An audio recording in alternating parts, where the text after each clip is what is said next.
Hi! இன்னைக்கு என்ன home remedies பார்த்துடலாமா? இன்னைக்கு வீட்லயே ஃபேஷியல் பண்றது எப்படி? எனக்கு டைம் இல்ல பார்லருக்கு போறதுக்கு. சரி அதனால வீட்ல எப்படி பண்றதுன்னு நெறைய பேர் கேட்டிருந்தாங்க. அதுக்காக தான் நான் சொல்றேன். இத கண்டிப்பா ட்ரை பண்ணி பாருங்க. கண்டிப்பா ஒர்க் அவுட் ஆகும். நீங்க ஃபேஸ கிளென்ஸ் பண்றதுக்கு காய்ச்சறதுக்கு முன்னாடி பால் எடுத்து, நல்லா காட்டன் வச்சு வைப் பண்ணி எடுத்துக்கோங்க. இதுல லாக்டிக் ஆசிட் இருக்கிறதுனால உங்க ஃபேஸ்ல என்ன மாரி டர்ட் இருந்தாலும் அது ரிமூவ் பண்ணிடும்.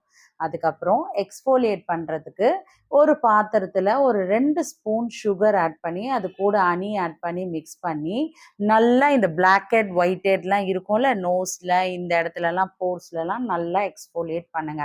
கொஞ்சம் ஒரு பாத்திரத்துல தண்ணி வச்சு ஆவி புடிச்சுட்டே பண்ணீங்கன்னா, அந்த பிளாக் ஹெட், ஒயிட் ஹெட்லாம் ரிமூவ் ஆயி வெளிய வந்துரும். அதுக்கப்புறம் ஃபேஸ நல்லா வைப் பண்ணிட்டு, தக்காளி இருக்குல்ல, தக்காளிய 2ஆ கட் பண்ணி, அரை தக்காளி இந்த சைடும், அரை தக்காளி இந்த சைடும் நல்லா வச்சு ஃபேஸ ஃபுல்லா தேய்ச்சிட்டே இருங்க.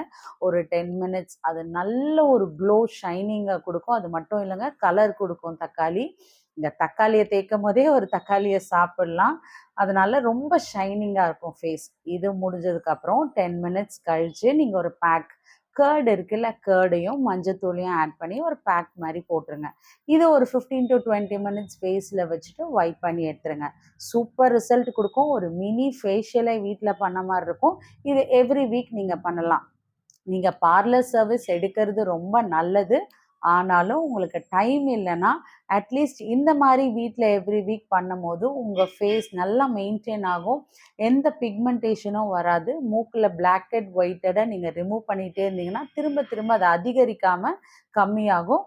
கண்டிப்பா ஃபேஸ கேர் பண்ணி இத பண்ணி பாருங்க.